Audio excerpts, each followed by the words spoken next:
Slow down.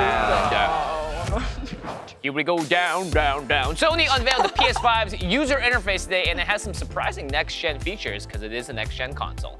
In addition to giving the PS4's carousel a 4K makeover, the PS5 interface has a new feature called Control Station that players can access mid-game to take screenshots, watch hint videos, and even jump right into custom-tailored challenges. Now, these are some of the fancy bells and whistles, but how much of this stuff will actually matter to the average gamer? Well, it's interesting, especially the conversation around the sort of in-gameplay assist that's going to be available on the PS5, which I'm really a massive fan of, quite frankly. And I think that there are a lot of people that, yes, they want the challenge of discovering everything in a game themselves. But then for other people, sometimes you get to a point in a challenge in a level, or be it in some sort of exploration or puzzle you're trying to solve, where you get frustrated. And I really like the idea of the game providing in-game assistance. That's really appealing to me. Yeah, I think that's cool. And I think as well as the whole process of now teaching another generation, like, okay, here's how you use this new piece of technology. It's the control center. And so it's gonna be dependent on, will the player base pick up on this? I remember when the PS4 came out and it's like, hey, there's a share button. I'm like, well, what happened to start and select, right? Like, now I'm accidentally like trying to share this thing and I need to pause because I gotta go to the bathroom and like I'm about to die right now because I'm trying to take a picture. When Select went away, it was traumatizing. I remember the first time there was no start select button, I was like, oh God, how do I pause? What do I do? Right. So I think it really goes back to understanding like, hey, we've tested this, will this technology help? And if people do catch on to it, it seems like it'll be a very seamless integration to allow yourself to share, allow yourself to get a picture-in-picture stream of your friend playing. Like that to me was so awesome. Yeah. You're kind of watching streams now on your console, and we saw this with the Xbox as well, right? They want to give you the ability to sort of alt-tab in between apps and have a more accessible experience. Because on the PS4, I'd say one of the biggest downsides is when you get out of an application, you're almost in a different world. It takes you out of the game just to use the menus. And so I think these integrated menus is definitely a sign of what's to come here. And not to mention, they're actually making the App Store also a part of the integrated menu, so you don't have to open up a different app just to even buy something or go see what's, demos on display or whatever. So I think overall, a lot smoother, a lot nicer. But is there an onboarding process for how to use the menus? Because I still don't know how to use the personal PS4's menu. Right? I don't know, just based on the video that they put out, which is about 11 minutes, I felt like, and granted, it was people at Sony that were demoing all the capabilities of the new PlayStation 5 sort of control center. But to me, that it already looked like it was going to feel more intuitive than, say, on the PlayStation 4, where, as you say, Jimmy, you basically have to completely get out of the application in order to access anything else. So I do really like the bigger emphasis on integration and not disrupting the gameplay. I also love the way that with the voice chat and the text chat, like you can now do text to speech, which is really, really nice. And the fact that, like Degon mentioned, the picture-in-picture, being able to watch what somebody else is playing. I could be playing, Sackboy, and Degon could be playing, Call of Duty. Call of Duty, and I could watch him playing Call of Duty while I'm playing Sackboy. So I just jump into voice chat really easily. Yeah, it feels like a connected experience, and that's the reason I love PC gaming, is because we have Discord and voice chats.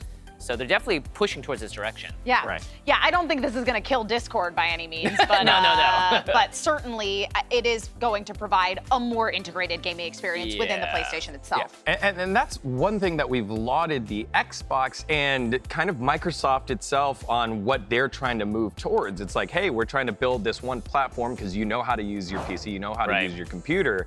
It feels like we're getting the added multitasking ability of using a PC now built into the PlayStation 5 and simplified a little bit. How often are you like, man, I really want to hang out with my friends. At the same time, I also want to play this game.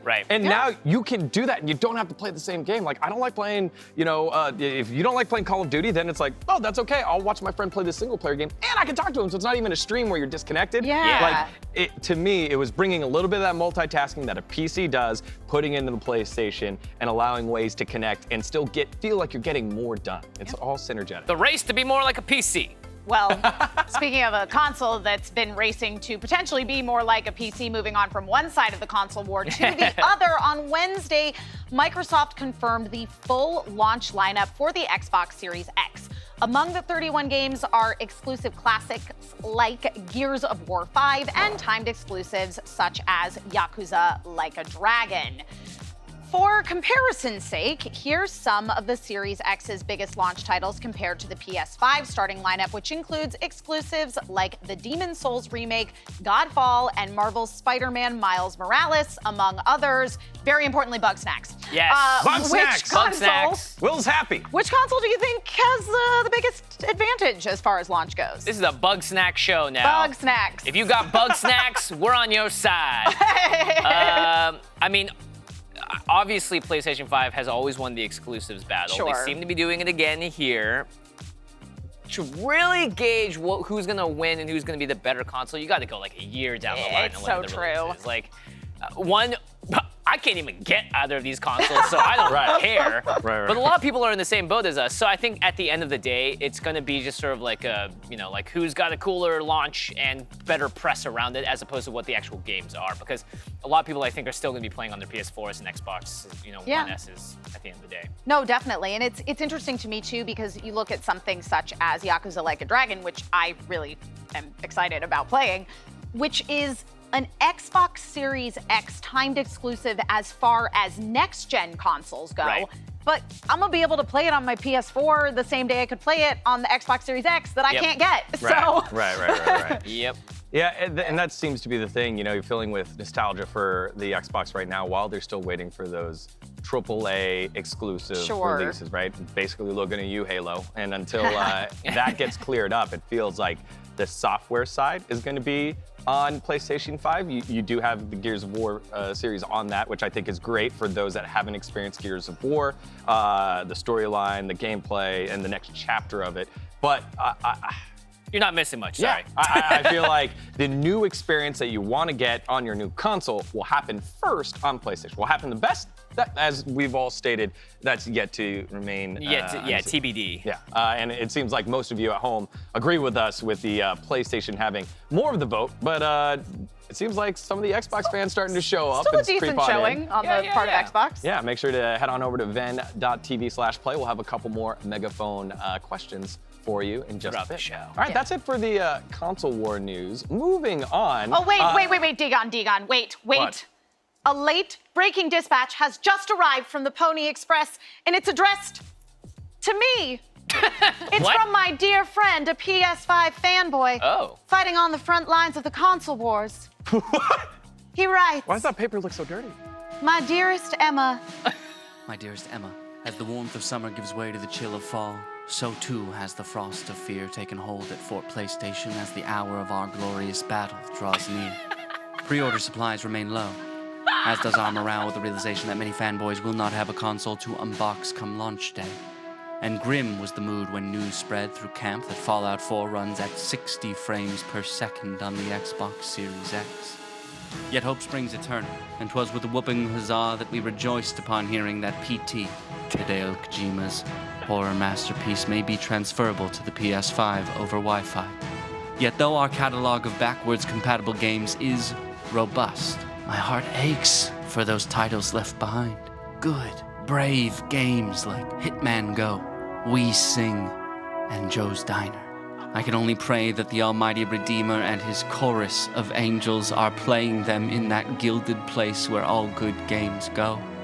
But let not my melancholy bring you low, dearest Emma, for a console war is not won by the breadth of its cloud-save capability. It is won by the fanboys and the fangirls in the comment sections. Let old Johnny Xbox keep his Bethesda acquisition, for I shall rely on the dankness of our memes, the hotness of our takes, and the litness of our TikToks. Ever yours, C. Bandicoot, PlayStation Army, October 15th. stay safe, C. Bandicoot, and stay strong." Someone had to edit that. Someone had to make those photoshopped images. And to those soldiers, I salute you for your hard work. That was crazy. Man, that voice sounded so familiar for such a long time. Jeez, I couldn't lock in who that was. Yeah, but I know. It's almost sounded like really familiar. I would have remembered them on Wednesdays and Thursdays at 2 p.m. Yeah. But we'll give them a pat on the back, because whoever's son that is, great father. There we go. Great stuff. Well, that is it for the lowdown, but we have plenty more coming up, including King Vader live in studio to talk about his favorite anime scenes and more. But